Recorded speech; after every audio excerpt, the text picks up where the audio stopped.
আজকে তোমাদের ইতিহাসের পরীক্ষা হয়ে গেল। 2024 সালের ইতিহাস আজকে ছিল।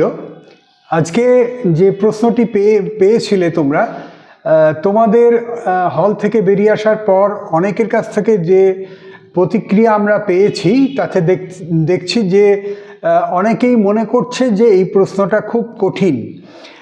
আসলে ব্যাপারটা হচ্ছে যে সমস্ত বহু পছন্দ ভিত্তিক যে প্রশ্নগুলো ছিল তার মধ্যে বেশ কিছু প্রশ্ন একটু বিভ্রান্তিকর ছিল, একটু কঠিনও বলা যেতেই পারে, কিন্তু বাকি অন্য যে বড় প্রশ্নগুলো ছিল সেগুলো তোমরা নিশ্চয়ই অনেকটাই কমন পেয়েছো বা অনেকটাই সহজ এটা পেয়েছো। তো যাই হোক না কেন, আমরা সমস্ত প্রশ্নপত্র নিয়ে একটা মিশ্র প্রতিক্রিয়া পেয়েছি। অধিকাংশ ছেলের কাছেই এই প্রথম দিকে এই যে প্রশ্নগুলো রয়েছে, যে প্রশ্নগুলোর দ্বারা তারা একটু বিভ্রান্ত হয়েছে বা যেগুলোকে তারা কঠিন বলে মনে করছে, তার জন্য তারা বলছে যে প্রশ্নপত্রটা কঠিন হয়েছে।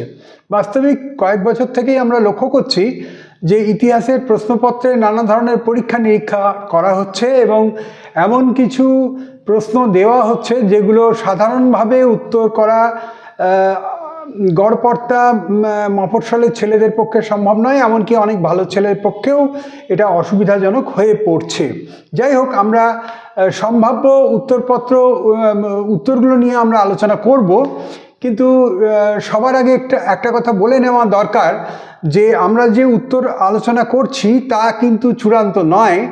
বোর্ড যে উত্তর সংকেত দেবেন, প্রধান পরীক্ষকের মিটিংয়ের মাধ্যমে সেই খসড়াটি তৈরি হবে এবং তারপরে সেই অনুযায়ী আমাদের যে পরীক্ষকরা তারা খাতা দেখবেন, সেই যে উত্তর সেখানে বোর্ড যেগুলো নির্ধারিত করে দেবে সেই উত্তরগুলোই কিন্তু বাস্তবিক সঠিক, অর্থাৎ বোর্ডের চোখে সঠিক, এবং সেই অনুযায়ী কিন্তু নাম্বার নির্ধারিত করা হবে, নাম্বার দেওয়া হবে। তবুও তোমাদের মধ্যে একটা বিভ্রান্তি বা নানা ধরনের ব্যাপার কাজ করে, তা কাটাবার জন্য আমরা এই বিষয়টা অত্যন্ত দ্রুততার সঙ্গে উত্তরগুলো একটু দেওয়ার সংকেতগুলো দেওয়ার চেষ্টা করছি। যদিও এটা চূড়ান্ত নয়, বোর্ডের নির্দেশ যেটা থাকবে সেটাই চূড়ান্ত, এটা অবশ্যই জানতে হবে। তবুও তোমাদের আশ্বস্ত করার জন্য এটা করা হচ্ছে। আরেকটা জিনিস হচ্ছে যে আগামী আরও পরীক্ষা বাকি আছে, সেই পরীক্ষাগুলো নিশ্চয়ই তোমরা ভালো করে দেবে। এই পরীক্ষা যা হওয়ার হয়েছে এটা নিয়ে আর চিন্তা করার কিছু নেই। যাই হোক, আমরা প্রথমে বিভাগ ক থেকে শুরু করছি। এখানে বিভাগ কয়ে প্রথম আছে সঠিক উত্তরটি বেছে নিয়ে লেখো। প্রথম 1.1 যে প্রশ্নটি রয়েছে, উপেন্দ্রনাথ ব্রহ্মচারী যুক্ত ছিলেন, আমি অন্য অপশানগুলো বলছি না দ্রুততার জন্য, বিজ্ঞান প্রযুক্তি ও চিকিৎসা বিদ্যার ইতিহাসে। এইটা কিন্তু সঠিক বলে আমাদের মনে হয়। দ্বিতীয় 1.2 নদিয়া কাহিনী গ্রন্থটি রচনা করেন কুমুদনাথ মল্লিক। 3 নম্বর 1.3 কাউন্সিল অফ এডুকেশন গঠিত হয় 1842 খ্রিস্টাব্দে। আচ্ছা, তারপরে যে প্রশ্নটি রয়েছে সেটি হচ্ছে 1.4 গৌরমোহন বিদ্যালঙ্কার রচিত স্ত্রী শিক্ষা বিধায়ক পুস্তিকাটি প্রকাশিত হয়। এটি রাধাকান্ত দেবের উদ্যোগে এটি হয়েছিল, শোভাবাজারের মহারাজা তার উদ্যোগে 1822 খ্রিস্টাব্দ নাগাদ এই স্ত্রী শিক্ষা বিধায়ক পুস্তিকাটি প্রকাশিত। এটা একটু কঠিন প্রশ্ন বলেই আমাদের মনে হয়েছে। কলকাতা বিশ্ববিদ্যালয়ের প্রথম ভারতীয় উপাচার্য ছিলেন স্যার গুরুদাস বন্দ্যোপাধ্যায়। এটা অনেকটাই সহজ প্রশ্ন। এখানে আরেকটি প্রশ্ন রয়েছে 1.6 ঔপনিবেশিক অরণ্য আইন 1878 খ্রিস্টাব্দের বিরুদ্ধে সংগঠিত আদিবাসী বিদ্রোহটি হলো। এখন বিষয়টা খুব মজার, মানে এখানে একটু বুদ্ধি খাটাতে হবে। সাঁওতাল বিদ্রোহ, কোল বিদ্রোহ, মুন্ডা বিদ্রোহ এবং রম্পা বিদ্রোহ, এই প্রত্যেকটা বিদ্রোহই কিন্তু উপজাতি ও মানে ঔপনিবেশিক যে অরণ্য আইন এর পেছনে কিন্তু এই বিদ্রোহগুলোর পেছনে প্রত্যেকটার পেছনে কিন্তু ভূমিকা ছিল। কিন্তু আমাদের কাছে যেটা সঠিক উত্তর হবে সেটা হচ্ছে রম্পা বিদ্রোহ। কেন না, দেখো এখানে সালটা উল্লেখ করা হয়েছে 1878 খ্রিস্টাব্দের ঔপনিবেশিক অরণ্য আইন। আচ্ছা, এইটা হওয়ার পর কোন বিদ্রোহটা প্রথম হচ্ছে সেটা আমাদের লক্ষ্য করতে হবে। আমরা দেখছি যে কোল বিদ্রোহ হচ্ছে কখন, 1831 থেকে 32-এ। তারপর আমরা দেখছি 1855-তে সাঁওতাল বিদ্রোহ হচ্ছে। তাহলে এই দুটো যে বিদ্রোহ সেটা আমরা দেখছি যে এই যে আইনটা সেটা পাস হওয়ার আগেই হচ্ছে। তারপরে দেখছি 1922 থেকে 24-এ রম্পা বিদ্রোহ হচ্ছে, যেটা কিন্তু এই 1878-এর পরে সংগঠিত হচ্ছে দক্ষিণ ভারতে। আবার 1899 থেকে 1900-এর মধ্যে মুন্ডা বিদ্রোহ হচ্ছে। কাজেই আমাদের এখানে দেখব যেটা সেটা হচ্ছে কিন্তু 1922 থেকে 24, অর্থাৎ কিনা রম্পা বিদ্রোহ, এটাই কিন্তু সঠিক বলে আমাদের মনে হয়েছে। এরপর 1.7 নীল বিদ্রোহের দুজন উল্লেখযোগ্য নেতা দিগম্বর বিশ্বাস, বিষ্ণুচরণ বিশ্বাস চৌগাছা গ্রামে বাস করতেন। এটি ছিল নদিয়া জেলায়। অবশ্যই নদিয়া জেলায় এদের যে আন্দোলনের যে প্রভাব, সেই প্রভাব নদিয়া এবং যশোর, বর্তমান পূর্ববঙ্গের যশোর অঞ্চলে এটা ছড়িয়ে পড়েছিল এই দুজনের নেতৃত্বের বিষয়টা। আচ্ছা, তারপরে 1.8 ব্রিটিশ পার্লামেন্ট উন্নততর ভারত শাসন আইন পাশ করেছিল 2রা আগস্ট 1858 খ্রিস্টাব্দে। এটা একটু তোমাদের কাছে শক্ত বলে মনে হতে পারে, একটু প্রশ্নটা ঘুরিয়ে দেওয়া হয়েছে। 1.9 ভারতের প্রথম রাজনৈতিক প্রতিষ্ঠান, এটা খুব সহজভাবে দেওয়া হয়েছে, বঙ্গভাষা প্রকাশিকা সভা, এটার উত্তর তোমরা জানো। নবগোপাল মিত্র ছিলেন হিন্দু মেলার, এটা কিন্তু তোমাদের কঠিন হতে পারে, এটা তোমরা নাও পেতে পারো। আমরা অনেক খুঁজে যেটা আমরা জানতে পেরেছি সেটা হচ্ছে সহ সম্পাদকের ভূমিকা পালন করেছিলেন, যদিও নবগোপাল মিত্রকে বলা হয় এই হিন্দু মেলার প্রাণপুরুষ এবং প্রতিষ্ঠাতা। এইটা হচ্ছে একদম সঠিক, এবং একটি জায়গাতে পাওয়া গেছে, সেটি হচ্ছে সহ সম্পাদক ছিলেন। যাই হোক, এরপর আসছি 1.11 বসু বিজ্ঞান মন্দিরের প্রতিষ্ঠাতা জগদীশচন্দ্র বসু অধ্যাপক ছিলেন। ইনি এতই প্রতিভাবান বিজ্ঞানী ছিলেন যে তিনি একাধারে পদার্থবিদ্যার একজন প্রতিভাবান বিজ্ঞানী ছিলেন, যিনি বেতার আবিষ্কার করেছেন, প্রথম বেতার তরঙ্গ প্রেরণের ক্ষেত্রে তিনি সক্ষম হন, কাজেই সেটা পদার্থবিদ্যার বিষয়। আর আবার কেস্কোগ্রাফ যন্ত্র, গাছেরা যে সংবেদনশীল সেই বিষয়টি তিনি প্রমাণ করেছিলেন। আবার জীববিজ্ঞানের ক্ষেত্রেও তার একটা মানে বিরাট অবদান আমরা লক্ষ্য করি। তাকে একেবারে সরাসরি পদার্থবিদ কিংবা জীববিদ্যার অধ্যাপক বলে একেবারে দাগিয়ে দেওয়া একটু মুশকিল, দুটোর মধ্যেই তিনি বিচরণ করেছেন। তবে সাধারণভাবে পদার্থবিদ্যার দিকেই ঝোঁকটা আমরা বেশি রাখবো। এখন আমরা দেখব যে আমাদের বোর্ড কি বলছে, অর্থাৎ পর্ষদ যা বলবে সেটাই সঠিক বলে বিবেচিত হবে। আচ্ছা, এরপর আসছি বাংলা ভাষায় প্রথম সচিত্র পুস্তক প্রকাশ। এখানেও একটু তোমাদের কঠিন লাগতে পারে। এটা হচ্ছে ফেরিস কোম্পানি থেকে 1816 সাল নাগাদ অন্নদামঙ্গলের যে ভারতচন্দ্র রচিত যে অন্নদামঙ্গল গ্রন্থটি, সেটিতে কাঠ খোদাই ছবি ছাপা হয়েছিল, এবং সেটা আমরা যা দেখতে পাচ্ছি সেটা হচ্ছে যে ব্রজেন্দ্রনাথ বন্দ্যোপাধ্যায় বলছেন যে এটি গঙ্গাকিশোর ভট্টাচার্যের উদ্যোগেই এটা কিন্তু প্রকাশিত হয়েছিল। এখন এই নিয়ে কিছুটা বিভিন্ন জনের মধ্যে বিতর্ক আছে, তবু আমরা ব্রজেন্দ্রনাথ বন্দ্যোপাধ্যায়ের মত অনুসরণ করে গঙ্গাকিশোর ভট্টাচার্যকেই আমরা রাখছি। এখন আমরা পর্ষদের সিদ্ধান্তের উপরে আমরা অপেক্ষা করব। তারপর হচ্ছে সর্বভারতীয় কিষাণ সভার প্রথম সভাপতি ছিলেন স্বামী সহজানন্দ। কৃষক আন্দোলনে মতিলাল তেজওয়াতের নেতৃত্ব দিয়েছিলেন 1920 সালে। আমরা দেখব এটা হচ্ছে রাজস্থানে, অবশ্যই রাজস্থানে হবে। গিরনি কামগড় ইউনিয়ন প্রতিষ্ঠিত হয়েছিল 1928 সালে।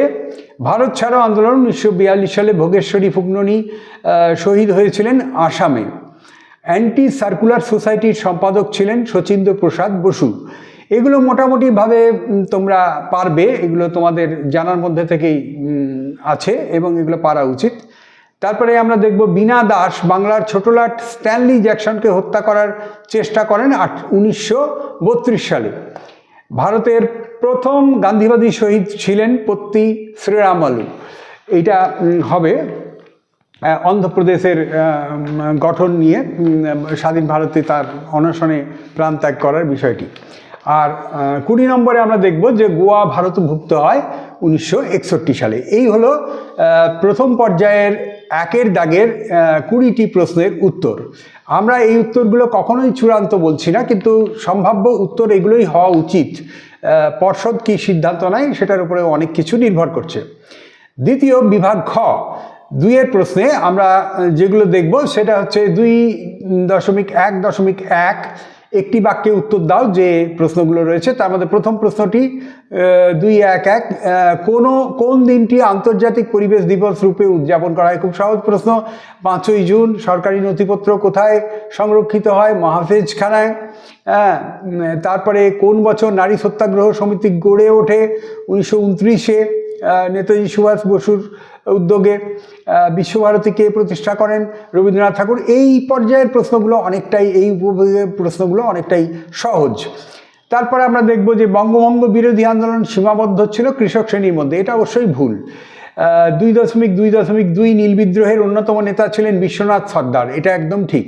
অনেকের ক্ষেত্রে এটা বিভ্রান্তিকর মনে হয়েছে, কিন্তু বিশ্বনাথ সর্দার এটা ঠিক। 2.2.3 ফরাসি আন্দোলনের প্রতিষ্ঠাতা ছিলেন দুদু মিয়া। এটাও ঠিক। দ্য বেঙ্গলি পত্রিকার সম্পাদক ছিলেন সুরেন্দ্রনাথ বন্দ্যোপাধ্যায়। এটাও ঠিক। এখন এরপর আসছি 2.3 উপবিভাগ, যেখানে কস্তম্ভের সঙ্গে খস্তম্ভ মেলানোর কথা বলা হয়েছে।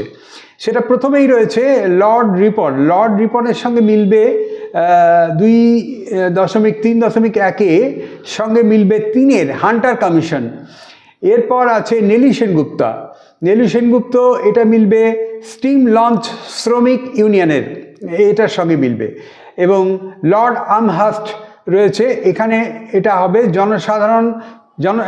সাধারণ জনশিক্ষা কমিটি, এটার সঙ্গে মিলবে। আর তারকনাথ পালিত তোমরা সবাই জানো, বেঙ্গল টেকনিক্যাল ইনস্টিটিউট। এইটাই হচ্ছে কিন্তু সম্ভাব্য উত্তর। আচ্ছা, এরপর আমরা চলে আসছি পরবর্তী উপবিভাগ 2.4-এ। তার প্রথম প্রশ্নটি রয়েছে চুয়ার বিদ্রোহের এলাকা। এগুলো ম্যাপ পয়েন্টিং, যারা আমাদের ভিডিও দেওয়া আছে, অন্যান্য যে ম্যাপ পয়েন্টিং ভিডিও দেওয়া আছে আমাদের চ্যানেলে, সেই চ্যানেল দেখলেই তোমরা জেনে যাবে যে কোন কোন অঞ্চলগুলো। এগুলো খুব সহজ দিয়েছে। কানপুর, দিল্লি এবং কেরালা, এই রাজ্যগুলো মোটামুটি ঠিকঠাক লিখতে পারলেই, পয়েন্ট করতে পারলেই কিন্তু পেয়ে যাবে। আর এলাকা যেহেতু একটাই দিয়েছে চুয়ার বিদ্রোহের এলাকা, সেটা তোমরা নিশ্চয়ই ডিমার্কেট করতে পারবে, ওভারল্যাপিংয়ের কোনো সম্ভাবনা নেই। এরপর আমরা, যদিও দৃষ্টিহীনদের বিষয়টা রয়েছে, তবু আমরা বলে দিই উত্তরগুলো। সেটা হচ্ছে ভারতের প্রথম ভাইসরয় ছিলেন লর্ড ক্যানিং, এটা তোমরা জানো। তোমাদের কলকাতা মেডিকেল কলেজ প্রতিষ্ঠা হয় 1848। এইখানে আমরা এটা জানি। এবং 1852-তে 1 ডিসেম্বর থেকে সেখানে ক্লাস শুরু হয়েছিল। গোরা উপন্যাসটি রবীন্দ্রনাথ ঠাকুর লিখেছিলেন। হরি সিং ছিলেন কাশ্মীরের রাজা। মোটামুটি আমরা দৃষ্টিহীন পরীক্ষার্থীদের জন্য যেগুলো আছে ম্যাপ পয়েন্টিং যারা করবে না, তাদের জন্য এটা কেবলমাত্র যারা দৃষ্টিহীন পরীক্ষার্থী। এরপর আমরা উপবিভাগ 2.5-এ আসছি। সেটা হচ্ছে প্রথম যেটা রয়েছে, হিন্দু কলেজ প্রতিষ্ঠিত হয়েছিল 1817 খ্রিস্টাব্দে। এটা ব্যাখ্যা 3 নম্বর, যেটা এটি প্রতিষ্ঠিত হয়েছিল সম্ভ্রান্ত হিন্দু পরিবারের ছাত্রদের আধুনিক পাশ্চাত্য শিক্ষায় শিক্ষিত করার জন্য। এইটা হবে সঠিক। তার পরবর্তী যে প্রশ্নটি রয়েছে সেটি হচ্ছে বারদৌলি সত্যাগ্রহ আন্দোলন অনুষ্ঠিত হয়েছিল 1928 খ্রিস্টাব্দে। ব্যাখ্যা 3 এর ক্ষেত্রেও এটি ছিল ঋণদাস কৃষি শ্রমিক শ্রেণী, ধনিক শ্রেণীদের শোষণ অত্যাচারের বিরুদ্ধে আন্দোলন। আমাদের এটাই সঠিক ব্যাখ্যা বলে মনে হয়েছে। এর পরবর্তী প্রশ্নে আমরা আসছি 2.5.3-এ। বিবৃতি রয়েছে দেশপ্রাণ বীরেন্দ্রনাথ শাসমল ছিলেন বাংলার একজন জনপ্রিয় নেতা। তিনি 1 নম্বরেরটাই ঠিক হবে। তিনি অসহযোগ আন্দোলনের সময় মেদিনীপুরে কৃষক আন্দোলনের নেতৃত্ব দিয়েছিলেন। এর পরবর্তী প্রশ্ন, বিবৃতি 1946 খ্রিস্টাব্দের 12ই ফেব্রুয়ারি দিনটি রশিদ আলী দিবস রূপে পালিত হয়। এখানেও ব্যাখ্যা 3, রশিদ আলী ছিলেন আজাদ হিন্দ বাহিনীর একজন ক্যাপ্টেন। তাহলে এই মোটামুটি আমরা যেগুলো একদম শর্ট প্রশ্ন, যার প্রত্যেকটির মান 1, সেগুলো কিন্তু আমরা বলে দিলাম। এবার 2-এর যে ব্যাপারগুলো, সেগুলো তোমরা যথেষ্টই সহজ রয়েছে। পরিবেশের ইতিহাস, এটা তোমরা জানো। আধুনিক ভারতের ইতিহাসের উপাদান রূপে আত্মজীবনী গুরুত্ব, এবারে এটা খুবই ইম্পর্টেন্ট ছিল, এটা আছে। আধুনিক ভারতে পাশ্চাত্য শিক্ষা বিস্তারের ক্ষেত্রে 1813 যে চার্টার একটা 1 লক্ষ টাকা ব্যয় করার সিদ্ধান্ত নিয়েছিল কোম্পানি, সেই বিষয়টা লিখতে হবে। ভারতে আধুনিক পাশ্চাত্য চিকিৎসাবিদ্যার ক্ষেত্রে 1863 কেন, বুঝতে পারছো, আগেই আমরা ব্যাপারটা পেরিয়ে এলাম। পাইক কাদের বলা হতো এটা একটু তোমাদের জানার দরকার থাকতে পারে। পাইক হচ্ছে জমিদার বা তৎকালীন যারা ভূস্বামী ছিলেন, তাদের যারা লাঠিয়াল বাহিনী বা রক্ষী বাহিনী, তাদেরকে পাইক বলা হতো এবং তাদেরকে পাইকান জমি দেওয়া হতো, নিষ্কর তারা ওটা ভোগ করতেন। হেদায়েতি, এটা ইসলামিক একটা অনুশাসন অনুযায়ী যারা চলতো তাদেরকে বলা হচ্ছে হেদায়েতি। বর্তমান ভারত তোমরা বুঝতেই পারছো, বিবেকানন্দের লেখা, সেটি কিভাবে জাতীয়তাবাদী বিপ্লববাদী চেতনায় মানুষকে, আমাদের দেশের মানুষকে উদ্বুদ্ধ করেছিল, বিশেষ করে বাংলার যুব সমাজকে, সেটাও আছে। গগনেন্দ্রনাথ ঠাকুর তার ব্যঙ্গচিত্র, যে সমস্ত জাতাসুর, এই সমস্ত যেগুলো তোমরা দেখেছো বা পড়েছো, সেগুলো আমরা তার জন্য বিখ্যাত। বিদ্যাসাগর 60, এটা কিন্তু খুব একটা ভালো প্রশ্ন।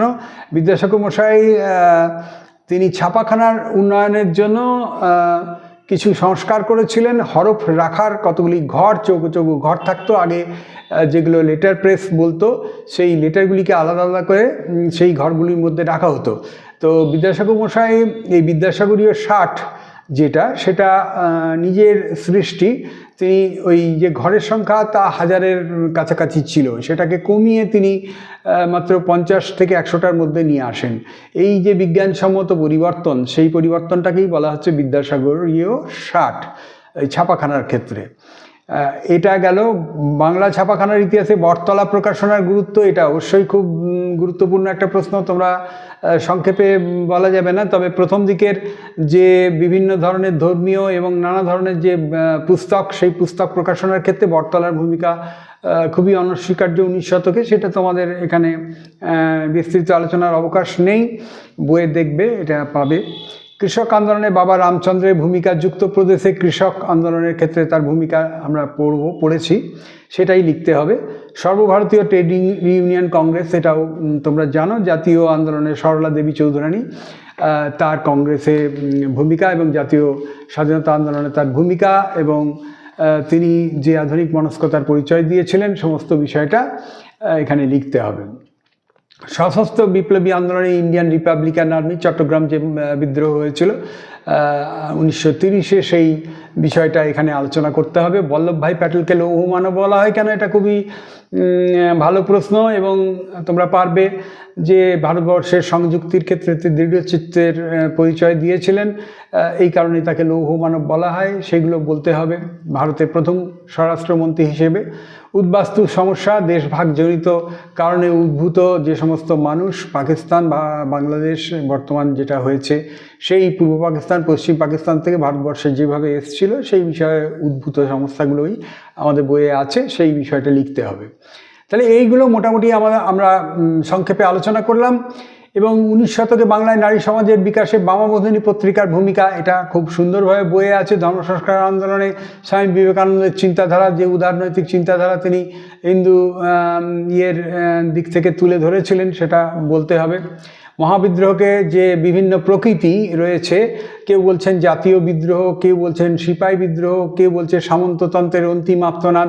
সেই সামন্ততান্ত্রিক বিদ্রোহ, অর্থাৎ যে সমস্ত সামন্ত রাজারা তারা নিজেদের স্বার্থে তাদের রাজ্য ফিরে পাওয়ার জন্য তারা মোগল সম্রাটকে তাদের নেতা হিসেবে প্রতিষ্ঠিত করে, রাজা সম্রাট হিসেবে প্রতিষ্ঠা করে নাকি লড়াই করেছিল। এই বিষয়টা এখানে শুধুমাত্র এই পয়েন্টটুকুই আলোচনা করতে হবে এখানে।